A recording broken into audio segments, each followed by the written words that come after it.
of a racing game. Any racing game. Think of your favorite racing game. Think of the high-performance precision of Gran Turismo, the vivid variety of Need for Speed, the cartoony chaos of Mario Kart, the stunning visuals of Forza, the breakneck collision physics of Burnout. Think of all the things that define your favorite racing game. The things that make you care about a racing game. The things that make you want a racing game. The things that grow racing games in popularity and make people cherish their time with them. I want you to keep all those things in mind. Hold on to all those things, because absolutely none of those things are present in today's subject. A remarkably anonymous and astonishingly shitty racing game called Roadsters. Roadsters was developed by the French developer Titus, a company who had been in business for nearly 15 years by the turn of the millennium, and had made basically no impact on the overall video game landscape at large, including their mascot, Titus the Fox, star of a bland, mostly Europe-only 1991 PC side-scroller called Titus the Fox to Marrakesh and Back. By the late 90s, they had settled into a rut, publishing really bad, licensed action games. Things like Xena, Warrior Princess, The Talisman of Fate, Hercules, The Legendary Journey, and Blues Brothers 2000.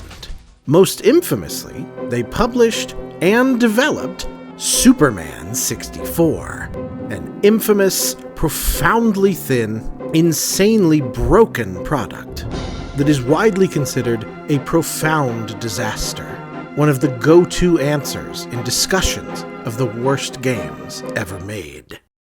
Around the same time, Titus were also developing Roadsters, and this game really brings that Superman 64 developmental spirit to the racing genre. Every single thing about Roadsters feels perfunctory. The game looks like absolute nothing. Titus has licensed out cars from several European manufacturers, but to no real benefit, since they have very little in the way of distinguishing features, and you can't tell the difference between the official vehicles from Lotus or Alfa Romeo and the knockoff cars they made to look like companies they didn't license. The game also sports completely generic settings and tracks, just endlessly monotonous outdoor courses, like all the long, empty stretches of previous Dreamcast Files subject Speed Devils, except without all the memorable little details like dinosaurs and firefighters that made that game charming. Roadsters, like most racing games coming out in Beetle Adventure Racing's wake, has a perfunctory series of branching paths. But none of them are quirky or interesting except in the ways that don't feel like benefits, with many of them actively slowing down the player's advancement. Also, some of them are complete dead ends.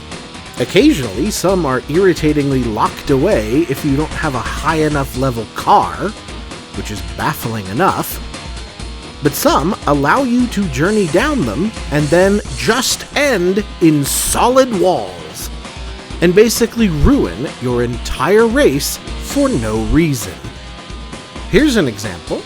I went down what looked like a shortcut, crashed into a house, none of the fences surrounding the house would break or let me pass, and I just had to turn around and go back the other way. What, man? What? The game is top to bottom terrible from a technical standpoint. The graphics look like shit. The frame rate is horrible. The traction your tires get on road and the traction your tires get on dirt is exactly the same. Sometimes you hit invisible walls and stall out without warning. And other times, you'll clip completely through objects without any rhyme or reason.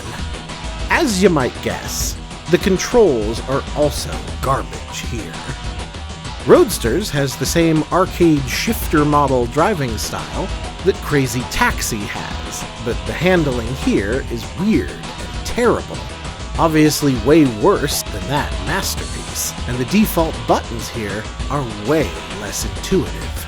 Crazy Taxi also built a lot of momentum from having a series of iconic, licensed music tracks. Speed Devils also had a lot of fun little musical tracks for their themed international levels, but Roadsters just has endlessly repetitive, stock loop nothings.